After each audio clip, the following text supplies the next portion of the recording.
Directos televidentes, qué placer estar con ustedes una semana más con esta propuesta que le formula la Universidad con Corazón, la Universidad San Gregorio de Puerto Viejo.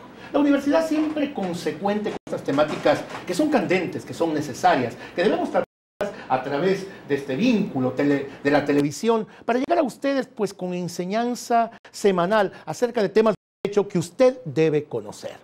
De manera que hoy vamos a tratar un tema importantísimo, pero antes de entrar en aquello, vamos a nombrar a todos los canales que tienen la bondad de retransmitirnos. Tenemos como matriz Canal 30, Televisión Manavita, por supuesto, todos los martes a partir de las 9:30 de la noche, y nos retransmiten Jama TV del Cantón Jama, Hippie TV del Cantón Hippie-Japa, Puerto López TV, empresa pública de televisión del Cantón Puerto López, Hechos de Ecuador en el Cantón Chone, y por supuesto nuestro canal de YouTube San Gregorio TV. Es muy importante, como les decía hace un momento, que semanalmente acudan acá maestros, profesores, profesionales del derecho que conocen a profundidad las temáticas, y hoy no es la excepción. Queremos presentar a la doctora Tania Muñoa. Ella es una profesional cubana, nuestra compañera como catedrática de la Universidad con Corazón, la Universidad San Gregorio de Puerto Viejo, y pues ella es especialista en derecho penal para poder tratar el tema de hoy, que es violencia y sociedad. Antes de presentarla de modo formal como corresponde, y así lo hacemos todas las semanas, pues vamos a leer una breve reseña de quién es la doctora Tania Muñoa. Su nombre completo, Tania Muñoa Vidal, pues nació en Cienfuegos, en Cuba. Es abogada admitida a ejercicio profesional, graduada con la licenciatura en Derecho en la Universidad de La Habana en el año 1993, especialista de posgrado en Derecho Penal en el año 2007, con un título equivalente a la categoría de maestría. Tiene una formación amplia, donde ha tratado algunos temas susceptibles de publicación, que de hecho las ha publicado en alguna medida y a lo largo de su carrera, con temas importantes como garantías del procesado y acusado dentro del proceso penal, derecho inmobiliario y la publicidad registral, etcétera, etcétera. Tiene 22 años de experiencia en materia penal y además es catedrática universitaria de vieja data. Ya fue profesora en Cuba y ahora lo es en nuestra Universidad con Corazón, la Universidad San Gregorio de Puerto Viejo. Tomaría pues un largo tiempo de este programa poder hacer un resumen un poco más explícito de la profesional que hoy nos acompaña, de manera que nos vamos a centrar en que es una catedrática de alto relieve y conocedora profunda del derecho penal. Así que queda planteado el tema y sobre él vamos a desarrollar en nuestro programa del día de hoy de Hablemos Derecho, violencia y sociedad. Doctora, bienvenida, qué placer tenerla con nosotros. Un gusto el que nos acompañe en este set y esperemos que no sea la última vez. Sabemos que de manera recurrente usted va a estar aquí, pues hablando de estas temáticas que son tan necesarias, tan importantes y que por sobre todas las cosas queremos comunicar a nuestros distinguidos amigos para que ellos lo entiendan, porque el derecho no solamente pertenece a los abogados, pertenece a la sociedad toda. Muchas gracias, doctor. Realmente agradezco mucho la invitación al programa, agradezco a la familia gregoriana la posibilidad de estar acá y lógicamente pasemos a los temas que le interesan pues y que vamos entonces gusto, así va a hacer. ser. Gracias por asistir. Violencia, una palabra que un poquito suscribe o rubrica el accionar de nuestra sociedad contemporánea. Hablar de violencia es hablar de muchas instancias recurrentes, cotidianas, evidentes en lo que somos en el quehacer social. Somos violentos en el accionar de evadir una fila cuando asistimos al cine o a comprar en la taquilla de un estadio, porque pretendemos ser primeros, estamos generando un cierto tipo de violencia. Somos violentos cuando agredimos en el transporte público a quien se encuentra a nuestro costado, acercándonos en demasía y llegando a generar una fricción física que no debería existir bajo ningún tipo de condicionante. Somos violentos al gritar, al vociferar, al no actuar con educación para permitir que la sociedad fluya con este lubricante básico que es la cortesía. Somos violentos cuando llegamos a extremos como aquellos que ya van a ser pues analizados en este programa en el ámbito de golpear, agredir, maltratar. Si la violencia es una connotación que no solamente obedece a un hecho que sea tipificado y sancionado por la legislación penal. Hay violencia en actos que sin ser sancionados están también impregnados de ella. De manera que vamos a hablar de violencia y sociedad con la doctora Tania Muñoz. Y la primera pregunta de rigor es definir, doctora, para usted, ¿qué es la violencia, por favor? Sí. Tal y como usted decía, la violencia se da en muchos ámbitos de la vida y no necesariamente tendríamos que buscarlos ya en figuras de derecho que hayan estado previstas y que tengan lógicamente una respuesta penal para ese tipo de conducta humana, que puede ser ciertamente un hacer en contra de un sujeto determinado y que lógicamente también está relacionado con un sujeto que va a ser un sujeto especial, un sujeto activo, que es el que realizaría el acto de violencia. Pero ¿qué sucede con ello? Tenemos ciertamente, y creo que desde la Constitución misma, se está tratando de establecer en relación ciertamente con los derechos de libertad determinados aspectos que están relacionados con actuares que luego pueden ser violentos y que sí está inscrito como tipologías penales que nos llevan entonces a la realización misma del derecho penal. ¿Por qué digo ello? Digo ello porque, lógicamente, en el artículo número 66 de la Constitución se comienza diciendo, en primer lugar, y se trata el tema de la inviolabilidad de la vida. Y hay actos luego que, contrarios a ese derecho, ciertamente conllevan actos de violencia y se realizan a través de actos de violencia. Doctora, es decir, que no solamente habría violencia con terceros, sino también puede haber una violencia autoinfligida, el suicidio, por ejemplo. Claro, estamos de acuerdo con ello. Pero el tratamiento cierto de lo que tratábamos ciertamente de llevar a la teleaudiencia es el conocimiento de esa violencia que viene a partir de un sujeto que ciertamente es un sujeto individual, es un sujeto específico que realiza ese acto humano y esa acción humana que conlleva ese acto que calificamos de violencia y que, como usted decía al inicio del programa, está dado en cualquier ámbito de la vida y que puede verse también desde muchos tipos de, no solamente penales, sino de otros que quizás no califiquen desde el punto de vista penal, pero que realmente también son actos de violencia. Y que se dan en la cotidianidad. Y que se dan en la cotidianidad. Vivimos con ellos, convivimos en ocasiones con actos violentos. Le decía violentos. Yo que, por ejemplo, cuando no hacemos una fila para acceder a un teatro, para acceder a un estadio, estamos siendo violentos. Pero siendo este un programa de derecho, yo quiero pedirle a usted algo que obviamente los abogados conocemos, pero que el gran público no lo conoce. Quienes nos están mirando a veces no sabe de qué se trata esto de hablar de figuras típicas e injurídicas. Entonces un poquito hablemos de la tipicidad. ¿Qué son estos tipos y cuándo estos tipos caen dentro del mundo de lo injurídico, de lo ilegal, de lo ilegítimo, por favor? Claro. Cuando hacía hace un rato alusión a la Constitución, no solamente me refería a la inviolabilidad de la vida, sino también del derecho a la vida, sino también me estaba refiriendo, por ejemplo, a el derecho a vivir sin violencia, que también prescribe este mismo artículo 66, el derecho, lógicamente, a dar la posibilidad de una integridad ya física, de una integridad psicológica, psíquica, moral y de una integridad sexual. Y yo creo que estos tres términos, estos tres elementos nos llevan sin lugar a dudas a una evaluación de qué son los tipos penales y de qué forma ciertamente el legislador ecuatoriano ha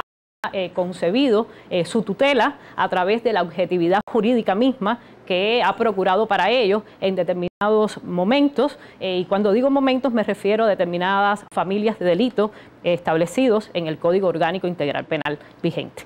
Doctora, permítame usted, y discúlpeme que la interrumpa, porque esa es mi función aquí, ser el abogado del diablo e intervenir de forma permanente para un poquito ser la representación de lo que quieren escuchar las personas que nos están mirando en este programa. Ayer en la noche leí al doctor Rodrigo Buccelli Mera, un conocido penalista ecuatoriano, un poquito preparándome para este programa. Usted sabe que yo no soy penalista, de manera que tenía que tener un poco el andarivel por el cual transitar. Y el doctor Rodrigo Buccelli Mera dice lo siguiente, que no solamente hay violencia contra las personas, que también se puede generar violencia contra los objetos. Si yo destruyo su vehículo, por ejemplo, o inicio acciones para destruir su casa o incendiarla o cuánta otra situación se puede producir en este campo, estoy generando también actos violentos. Actos de violencia. Aunque estos no topen a persona alguna. Muy bien.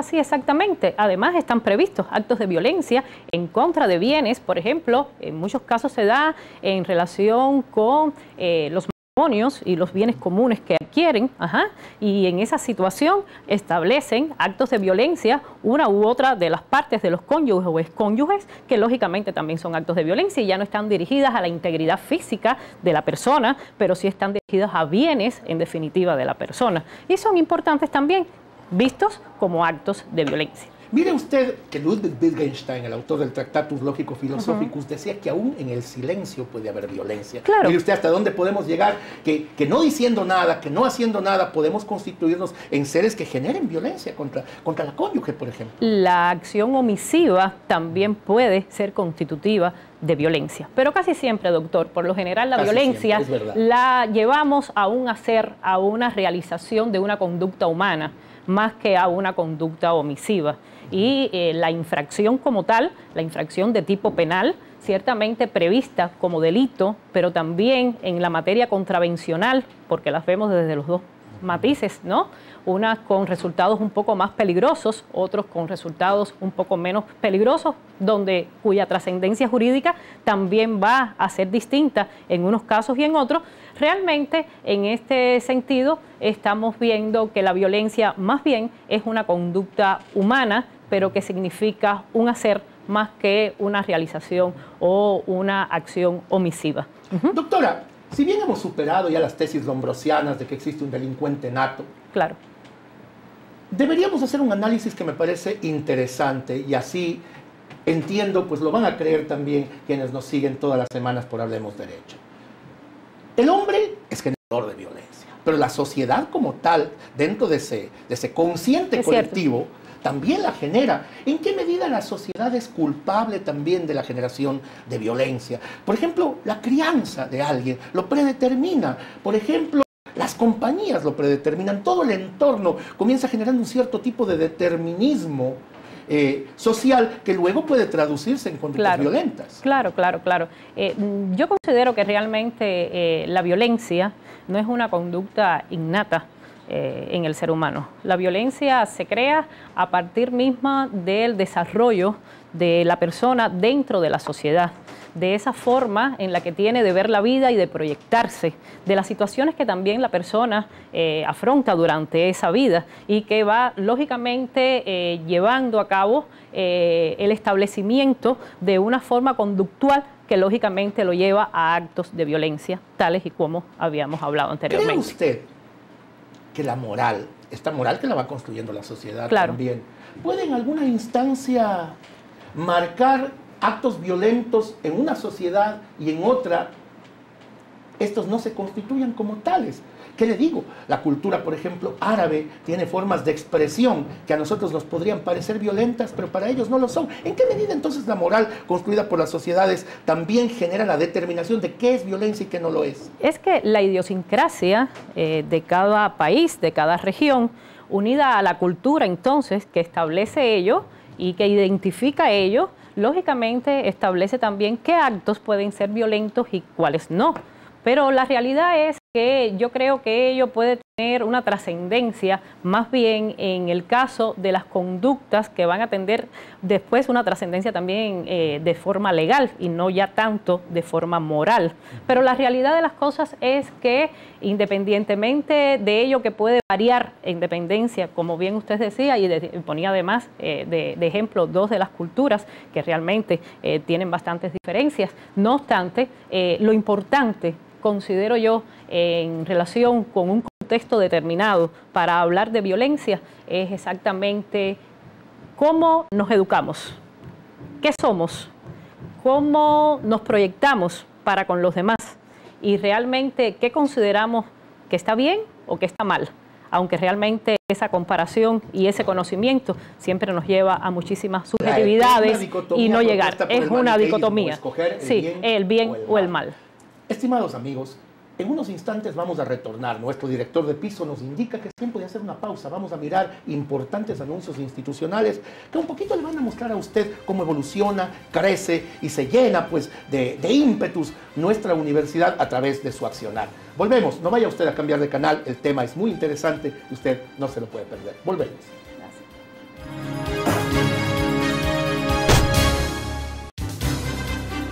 Inicio de espacio publicitario.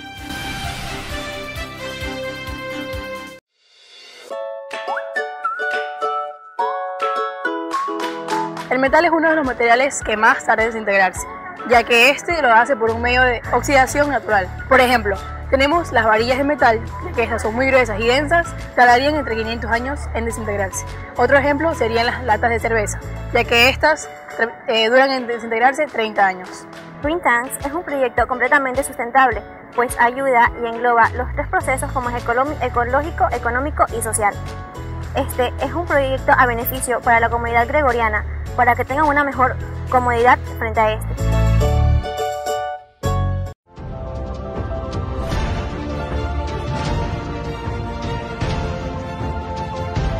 Mira a tu alrededor, no harán falta palabras para decir cuán importantes son tus objetivos. Entregar cada minuto de estudio con la idea de ser el mejor es la constante de todos mis días. Dedicación, esfuerzo y confianza son la clave para llegar al éxito. Y es que me siento preparado, siento mis ganas de salir al mundo y mostrar lo aprendido. Hoy estoy decidido a comunicar mis sueños. Hoy estoy seguro de decir que este es mi lugar, porque soy gregoriano y esta es mi universidad.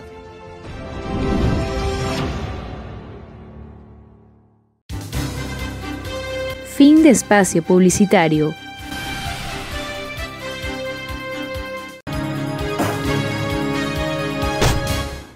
Televidentes, hemos vuelto después de esta muy breve pausa. Estamos con la doctora Tania Muñoz, catedrática cubana de nuestra Universidad San Gregorio de Puerto Viejo, la Universidad con Corazón. Estamos debatiendo un tema importante: violencia y sociedad.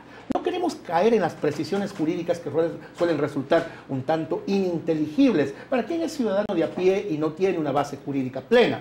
Entonces, este programa más bien intenta ser didáctico y llegar a ustedes con nociones generales que le puedan aportar para ese conocimiento básico que nunca está de más. Recuerde que el saber no ocupa lugar. Hablábamos hace un momento de que la moral influye en cómo la respuesta frente a la violencia es una y única en cada lugar geográfico del planeta. Yo tengo una experiencia que quiero contar para ejemplificar un poquito la temática. Hace algunos años atrás, cuando aún era muchacho, aún era joven y hacíamos salidas de campo con los amigos, como a la playa, etc., nos encontramos con un grupo de alemanas que pisaban por primera vez Latinoamérica y esa iba a ser su segunda noche en el Ecuador y no conocían nada de nuestra cultura.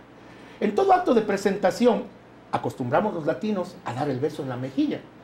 Y de pronto sentimos que hubo una reacción negativa de esta ciudadana alemana que hablaba su poquito de español y que nos dijo: en Alemania esto es considerado un acto de violencia, el simple beso en la mejilla, porque no está dentro de sus costumbres. Lo normal es que a la presentación se estreche la mano y nada más. Los latinos siempre generamos el beso. Miren ustedes que en estos pequeños detalles, para quien no está imbuido de nuestra cultura, se puede generar violencia. Pero luego de este antecedente, para ejemplificar, yo quería preguntarle a la doctora, en virtud de que ella ya estableció algunos diferentes tipos de violencia, hagamos hincapié en cada uno de ellos y, si es posible, ejemplificándolos para que quien nos escucha pues tenga clara noción de aquello de lo que estamos hablando. Por favor, sí, doctora. Creo que sí, que es importante en definitiva, y existen varios tipos de violencia. La violencia que casi siempre conocemos es la violencia física, es aquella agresión que se hace contra la integridad física de la persona y que ciertamente trae como resultado un daño, una lesión a esa integridad. Ella puede ser mediante golpes, las personas se acometen y ciertamente pueden sufrir daños en esa integridad que llevan lógicamente a considerarse actos violentos. Ello es hasta certificado por los especialistas en materia de medicina legal y demás, cuando realmente una lesión proviene o no de un acto violento. Y estas certificaciones le servirían al juez en el momento en que claro, se inicia sí, ya pensándolo desde el punto de vista de un proceso penal, lógicamente es así. Pero también existe la violencia psicológica, de la que en ocasiones estamos muy apartados de ella y consideramos que no es tan así. Y la violencia psicológica realmente puede estar presente en cualquier ámbito de nuestras vidas. Puede estar presente en el ámbito laboral, puede estar presente en el ámbito conyugal, en el ámbito familiar, intrafamiliar. Esa violencia psicológica de decir algo, de actuar de una manera en que la persona siente temor, en que realmente se hace con la realización de una posibilidad de tener como una autoridad ante la persona que va a ser violentada, digamos, en este caso, entonces, doctora, víctima. Permítame ahí sí. un poquito entrelinear lo siguiente. Cierto es que los principios de autoridad pueden generar también actos violentos en la educación. En la educación. La excepción. El doctor Barrera Valverde, un exministro del Ecuador, escritor connotado, hacía una reflexión y decía que nuestra educación escolar en el Ecuador es violenta.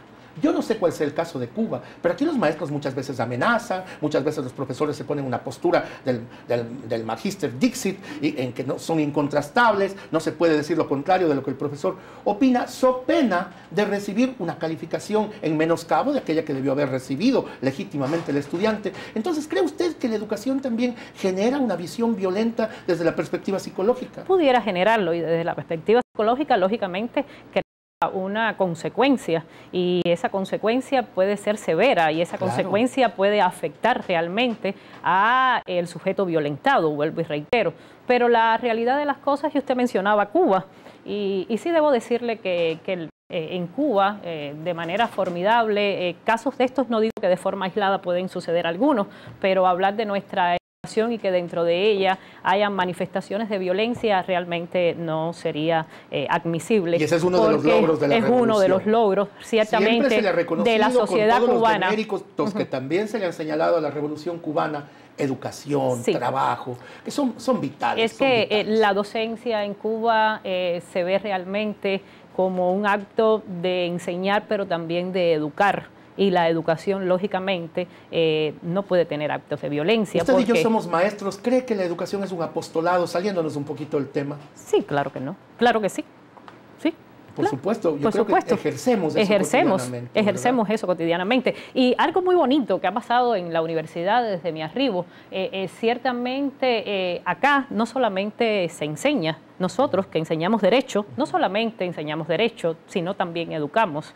Y me siento muy bien en ese sentido, porque me recuerdo mucho de mi aula en Cuba, en la que también educaba, y los jóvenes que tenemos, lógicamente los guiamos y los llevamos de la mano, no solamente en el conocimiento de las materias que impartimos, sino también en conocimientos de la vida, en situaciones de la vida, y es bien ello. Doctora, uno de los válidos paradigmas que tiene la Universidad San Gregorio de Puerto Viejo y su carrera de Derecho que propugna este programa es precisamente no solamente construir buenos abogados, sino construir buenos seres humanos. Y esto es precisamente en base a lo que usted dice. En base. Lógicamente, yo creo que lo principal es construir, junto con ese muy buen profesional, también entonces a un ser humano de primera. Sí. Volvamos a nuestra temática. Sí, gracias. ¿La segregación considera usted que puede generar también comportamientos violentos? El hacer distinciones respecto a raza, a religión, a edad, a condición física. Esta es una sociedad apolínea, ya lo decía Nietzsche, que tenemos que dejar un poquito lo apolíneo para ir a lo dionisíaco y dejar un poco esa construcción del físico como elemento vital de la relación humana y dejar de construir el yo en la mirada de los otros para asumir nuestra propia personalidad. A veces esta cultura apolínea en la que nos manejamos dentro del ámbito occidental nos hace que seamos violentos aún con lo físico. Por ejemplo, una mujer con exceso de peso le resulta difícil conseguir trabajo, le resulta difícil acceder a ciertas esferas, a ciertos grupos. Por lo tanto, hay violencia a todos estos niveles. Segregación, ¿cómo usted la visualiza? ¿Cómo la entiende usted como forma generadora de violencia? Sí, creo que la segregación también es generadora de violencia. La discriminación es generadora de violencia. Siempre que hay discriminación, se genera violencia. Sí, es una forma de generar violencia. Ahora, hay en muchos de los ámbitos del derecho la posibilidad de mediar, de conciliar, de llegar a arreglos extrajudiciales, si usted así lo querido televidente.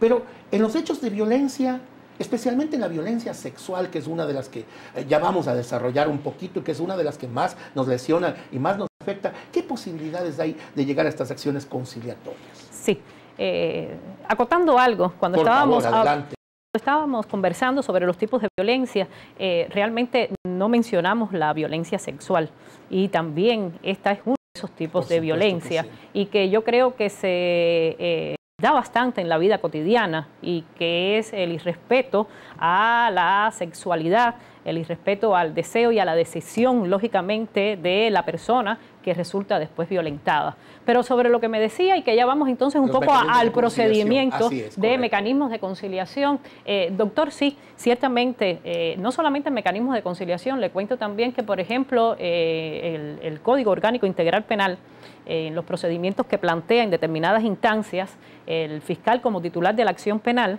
va a tener la posibilidad de estar informado en su actuar de un principio de oportunidad, de tomar una decisión sobre si realiza una investigación o no desde el punto de vista penal. ¿Qué sucede cuando los hechos son de este tipo? Nunca el fiscal pudiera ciertamente en ese sentido abstenerse del inicio de una investigación penal. Quiero con eso decir, y además que todos conozcan, que ciertamente cuando estamos en presencia de un acto o un hecho que puede constituir un delito a partir de un acto que genera violencia y que ha traído una afectación determinada, siempre va a existir un ejercicio de la acción penal pública por parte del fiscal. Se excluye la posibilidad del uso de ese principio de oportunidad. Y lo mismo sucede con los mecanismos alternativos de solución de conflictos, en los que realmente la conciliación, que por sí es ella, el procedimiento que se lleva en muchos delitos y en muchas situaciones en relación a que las partes concilian y el proceso no se realiza y se llega a un final feliz para todos, querido además por todos, también se excluye la posibilidad de esa forma de conciliación a partir de delitos o de hechos de este tipo. Están excluidos, es decir, no existe, están excluidos, es decir, no existe la posibilidad de conciliar cuando estamos hablando de hechos que están calificados como delitos de violencia contra la mujer o los miembros del núcleo familiar, ni tampoco, lógicamente, en otros que tienen que ver, por ejemplo, con los derechos de la inviolabilidad de la vida, que tengan que ver con el sexo, con la integridad sexual y el desarrollo sexual, que ahí tendríamos que ver, por ejemplo, ojo con ello, el acoso sexual, ¿sí? Que tanto prolifera y que tanto existe en estos momentos y que cualquier acto puede representar un acoso sexual. El mínimo requerimiento realmente puede estarlo representando y sin embargo este tipo de delito también es excluidos de esa posibilidad desde el punto de vista procedimental. Doctora, hay un tema que ha entrado en el debate mundial. Era impensable hace apenas unos pocos años que el marido no pueda someter a su mujer sexualmente porque se creía que la mujer era un objeto, que la mujer era propiedad del esposo. Y se pensaba que el simple hecho de contraer matrimonio, de contraer nupcias, le permitía al marido acceso carnal a su mujer cuantas veces él quisiere, el momento que él lo determinase. Pero poco a poco las legislaciones universales van tomando en cuenta esto de que la mujer también tiene que ejercer actos de voluntad y el sexo tiene que ser voluntario antes que nada. Entonces, estos excesos se producen también al interior del lecho nupcial. ¿En qué medida usted cree que vamos caminando hacia que todo el mundo comience a incluir en sus legislaciones esto ya como un delito? Claro, claro, y muy bien. Nosotros, la legislación ecuatoriana la tiene incluida no solamente en este tipo de delitos, que está relacionada específicamente con la violencia contra la mujer, sino que también lo tiene incluido en muchos otros que tienen otro tipo de objetividad jurídica, es decir, son otros bienes los que se están protegiendo. Lógicamente, la integridad de la mujer desde el punto de vista sexual también está siendo protegida. Desde el punto de vista sexual también está siendo un objetivo primordial que lógicamente la voluntariedad va a guiar esa posibilidad. Esa es la realidad. Por supuesto, mire usted que hay países todavía hoy, en pleno siglo XXI, como los países de la órbita musulmana, como los países árabes, donde el marido es prácticamente propietario de la mujer. Tomará seguramente siglos aún hacer que ellos miren la presencia de la mujer desde la visión occidental. Ya de hecho a Occidente le tomó muchísimos años, y miremos todo el movimiento sufragista, todo el movimiento feminista, pensadoras como Simone de Beauvoir o Lam de Gouche en su momento, antes que la primeramente nombrada, pero ha habido una evolución lenta pero sostenida. ¿Qué cree usted que la mujer debe hacer para conseguir que sus derechos, especialmente en el campo sexual, sean respetados? La mujer en este momento considero que está dispuesta en ese camino, y creo que en muchos lugares, en muchos países, en muchas naciones, esto ha sido una conquista de la mujer. En otras está en vías de ese desarrollo, en vías de ese logro, pero creo que va por buen camino, y que lo importante es que en este momento se ha concientizado muy bien el papel de la mujer en la sociedad y la libertad de la mujer, no solamente en el sentido del respeto al género, en el sentido del respeto ciertamente a sus derechos y a su posibilidad misma de procrear y demás, sino también en el sentido de como ser humano ser siempre respetada en ese concepto que es el de ser mujer. Doctora, pero hay algo que ocurre con bastante frecuencia, diría yo. Las mujeres son agredidas cotidianamente y en todos los órdenes. Sin embargo, pocas de ellas se atreven a denunciar, por ejemplo, a su esposo.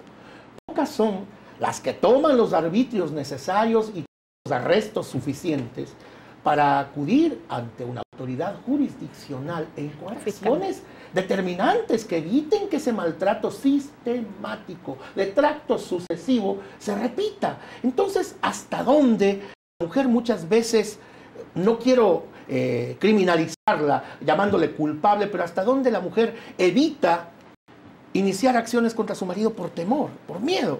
Yo no creo que realmente la mujer sea propiciadora de situaciones de este tipo, pero sí creo que la mujer quizás con un poco de temor no es capaz de denunciar cuando es víctima de este tipo de tratamiento. Y en ello influyen muchas cosas, influye en el nivel cultural de la mujer, influye también el nivel de dependencia que la mujer tiene para con el hombre. Y cuando hablo de nivel de dependencia, no solamente me refiero a un nivel de dependencia psicológico, me refiero también hasta un nivel de dependencia económico.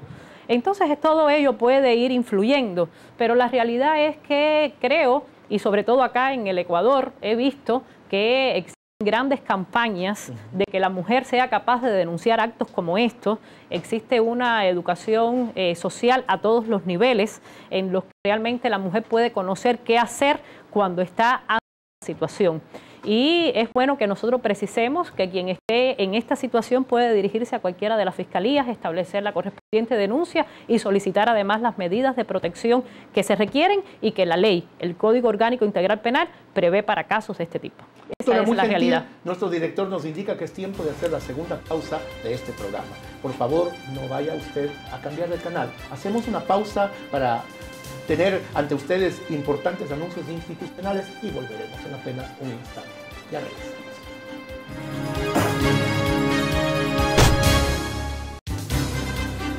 Inicio de espacio publicitario.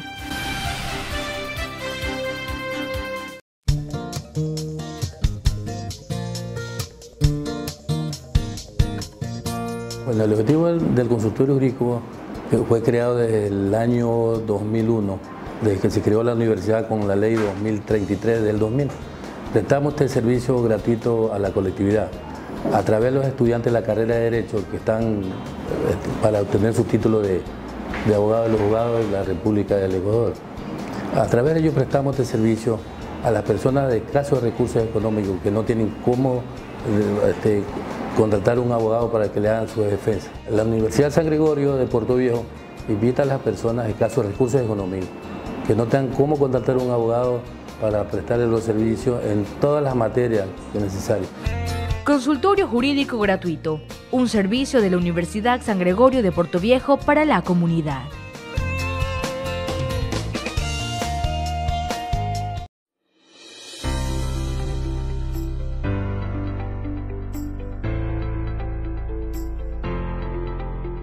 Alcanzar nuestras metas es el propósito de un ser humano responsable. No importa si es de día o de noche. El logro es la satisfacción más grande después de haber entregado tanto en muchos días de estudios. Mi salón de clases, mis profesores, mi universidad. Es legado de una familia que te guía en valores y responsabilidad. Yo estudio contabilidad y auditoría, porque soy gregoriano y esta es mi universidad.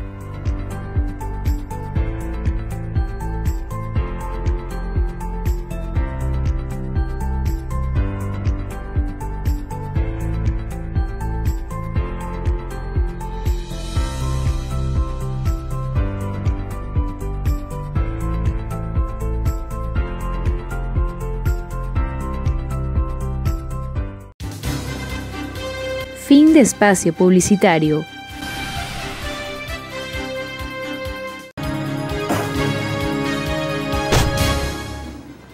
Televidentes, segmento de Hablemos Derecho. Propuesta de la Universidad San Gregorio de Portoviejo, la universidad con corazón, la universidad de su sangre y su carrera de Derecho. Hoy estamos con una invitada de lujo, la doctora Tania Muñoz, catedrática de esta alma mater de procedencia cubana, lo que le da una amplitud de conocimiento en cuanto a establecer renglones de derecho comparado y poder mirar diferentes realidades que a veces es necesario en el campo del derecho. Pero antes de iniciar este tercer segmento, quiero anunciar un video realizado por estudiantes de la carrera de Derecho bajo la dirección del doctor Fatsi Cedeño Roldán. Es un video que no fue hecho de manera exprofesa para este programa, que es parte de una campaña permanente de la universidad en el sentido del respeto. Y el respeto es fuente para evitar la violencia. Por lo tanto, cuando usted bloquea el acceso, por ejemplo, en una zona solamente preparada para personas con limitaciones físicas o con capacidades especiales, usted está generando violencia. Cuando usted ni siquiera es respetuoso con el mesero que lo atiende, que le sirve, que le da de comer, usted está generando violencia. Y usted va a poder mirar en este video interesantísimo a la par, que muy bien realizado por nuestros estudiantes, un concepto de lo que aquello significa. Vamos a mirarlo, por favor, no cambie de canal.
Si tú estuvieras en mi lugar. ¿Y si tú estuvieses en mi lugar? ¿Y si tú estuvieses en mi lugar? ¿Y si tú estuvieses en su lugar?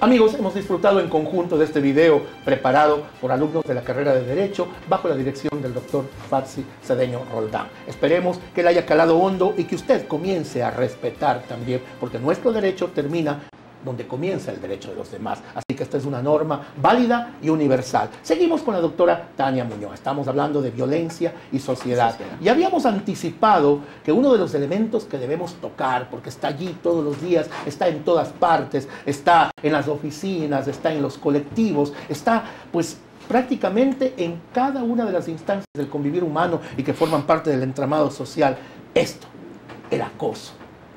Vamos a hablar entonces con la doctora Tania Muñoz del acoso sexual. ¿Cómo definirlo?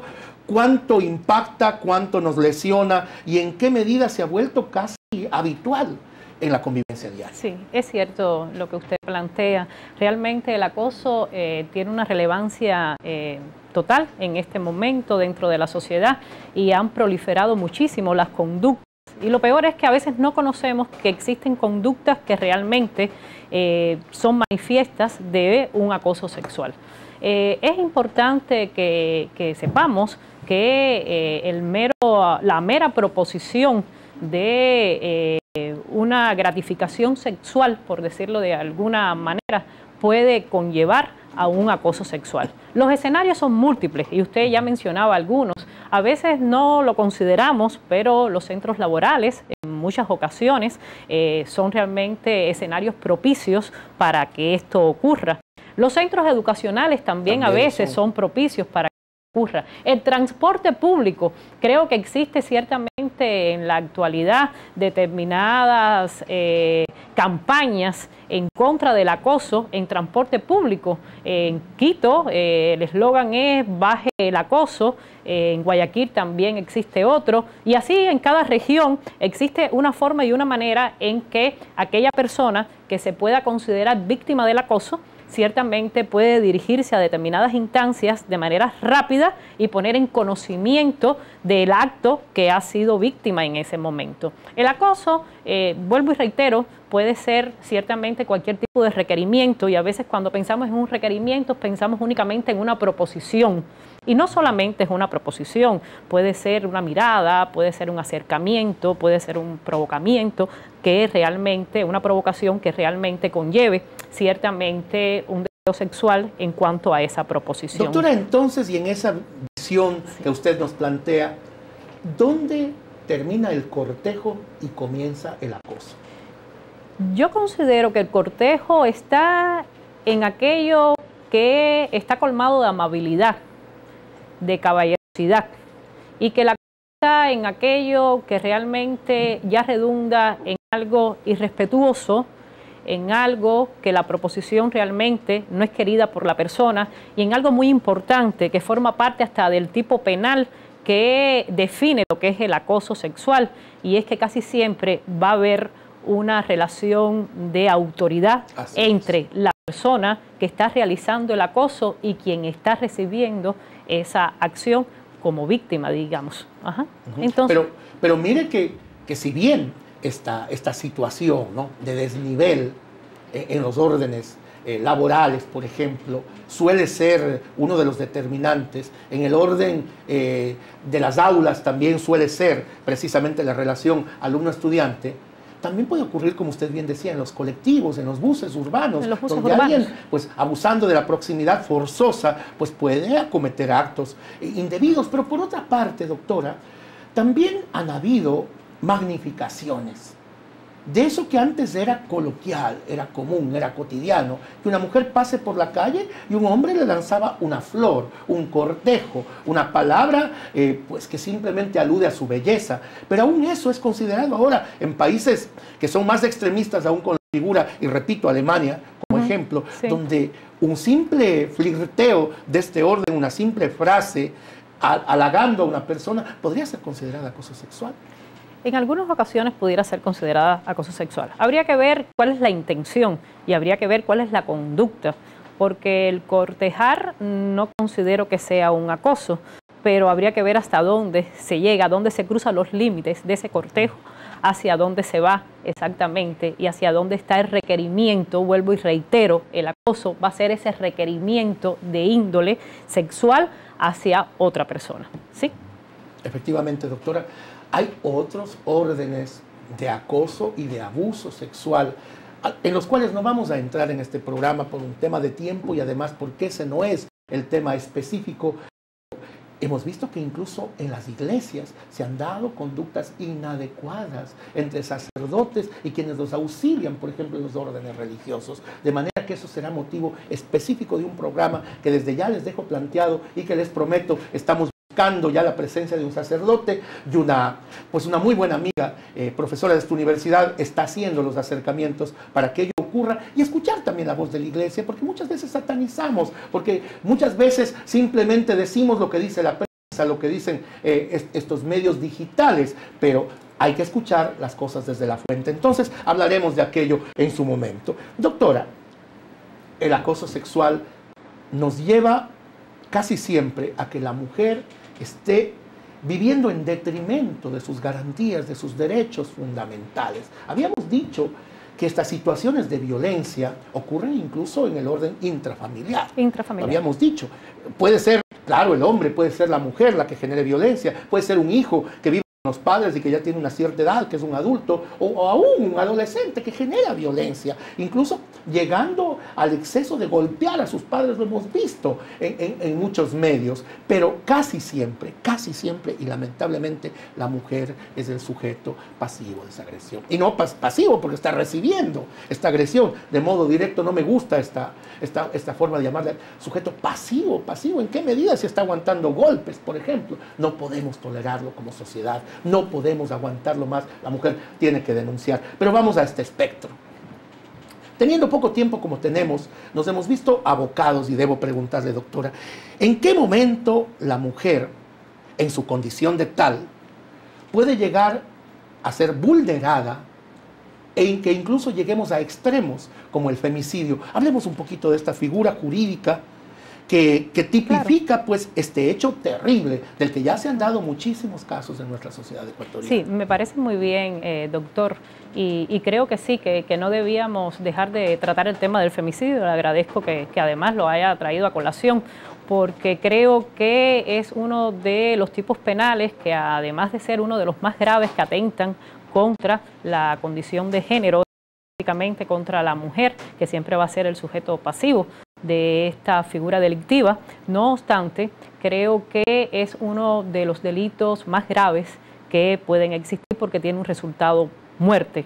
Sin embargo, está fundamentado exactamente en el hecho de aquella relación entre el agresor y la mujer, quien resulta occisa en este conflicto, y que se hace por razones propias de considerarse que por esa condición de mujer la persona tiene determinada autoridad, tiene alguna relación de poder por esa condición de mujer, es decir, el hombre ante la mujer siendo él superior. Entonces, el femicidio como tal, independientemente que tiene respuestas penales bien graves, bien severas, no obstante, también tienen circunstancias agravatorias de forma específica que se establecen en el artículo 142 del Código Orgánico Integral Penal.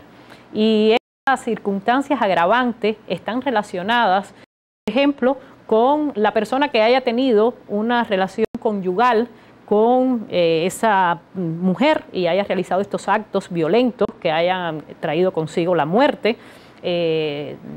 La persona que trata de restablecer relaciones íntimas, amorosas, conyugales, también con la persona.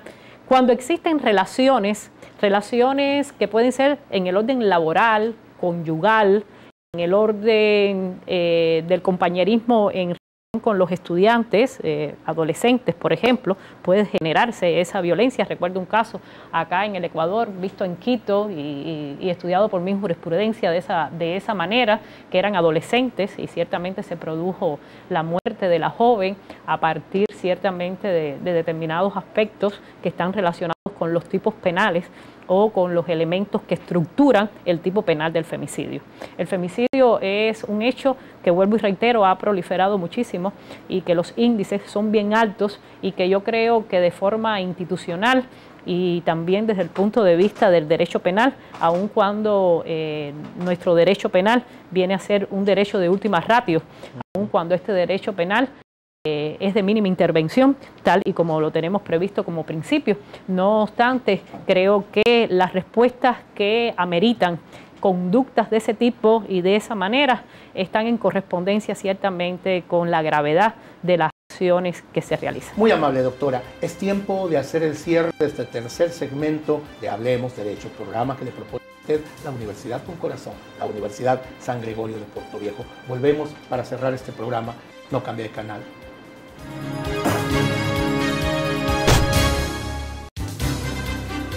Inicio de espacio publicitario.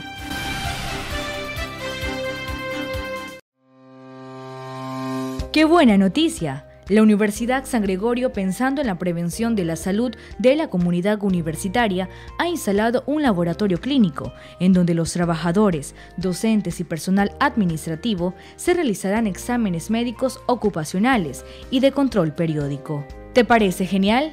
Pues es solo el comienzo. Nuestros estudiantes también recibirán el servicio y de esta manera la comunidad universitaria participará en programas preventivos en salud. Universidad San Gregorio de Portoviejo, formando una generación segura y saludable.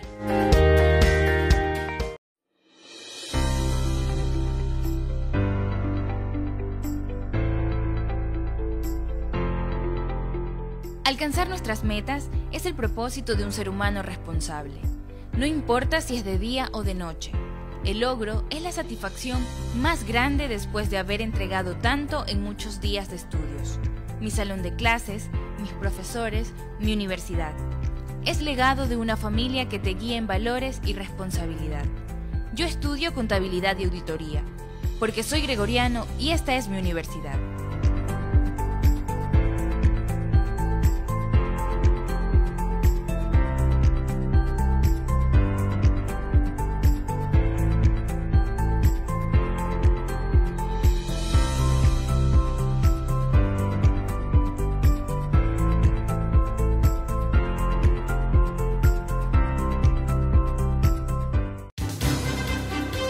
Fin de espacio publicitario.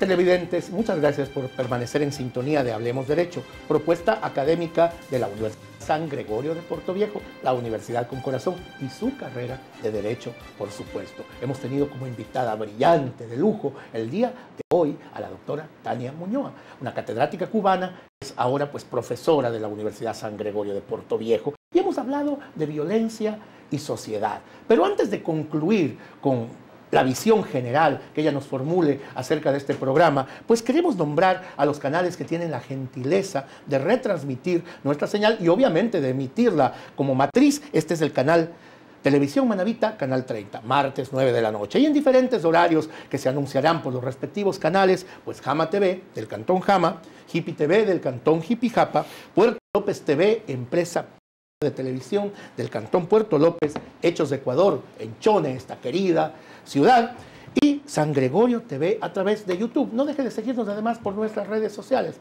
Facebook, Instagram, Twitter. Estamos allí para que usted esté al corriente de lo que pasa en la Universidad con Corazón. En función del tiempo y quedándonos un par de minutos nada más con conclusivo, ya que hemos analizado todo esto de la violencia y de la sociedad en sus diferentes niveles, en sus diferentes espectros, ¿qué podríamos concluir?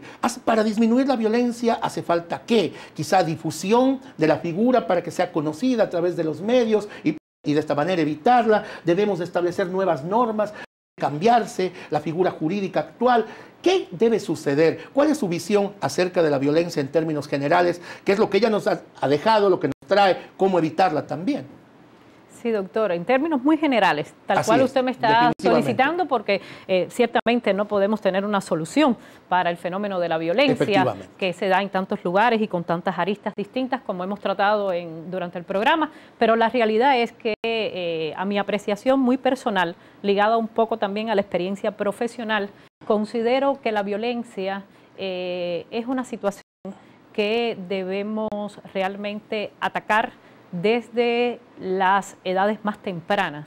Si somos capaces de educar y de educar en razón ciertamente de que las personas respeten unos a otros, y ya no estoy hablando de géneros, ya estoy hablando de todos, como un todo en el que tanto hombres y mujeres, niñas y niños, seamos capaces de respetarnos, y en eso los mayores llevamos una cuota importantísima y los educadores una cuota importantísima en esa enseñanza. Yo creo que la violencia realmente pudiera erradicarse. No hacemos nada con normas penales que sean bien rigurosas y severas en sus tratamientos, porque ya el hecho ocurre y lo que queremos es que el hecho no ocurra, que el hecho no esté. Entonces, por eso es por lo que considero que ciertamente debemos hacerlo. Usted me pregunta eso y ya estamos en el cierre. Me viene a la memoria algo que escribió José Martí, héroe nacional de Cuba, y que escribió para los niños de América, no solamente para los niños de Cuba. Y escribió en la Edad de Oro, en su obra, me acuerdo en la parte inicial, que nunca es más lindo un niño cuando trae en sus manecitas de hombre nuevo una flor para su amiga. Yo creo que esa es una enseñanza mayúscula para saber ciertamente la forma y la manera en que el hombre ya pequeñito debe tratar ciertamente a su amiga, a esa niña también pequeñita, que ambos van a crecer y ambos lógicamente se van a desarrollar en una sociedad que es la que queremos y es a la que aspiramos, muy sin gentil, violencia. Doctora. Muy amable, muchísimas gracias. Inteligente cierre conclusivo de la doctora Tania Muñoa, nuestra invitada del día de hoy. El abrazo de la Universidad con Corazón, la Universidad de su sangre. No deje de sintonizarnos todas las semanas a través de los medios que ya hemos nombrado, porque este es un trabajo que lo hacemos por usted. Hasta siempre.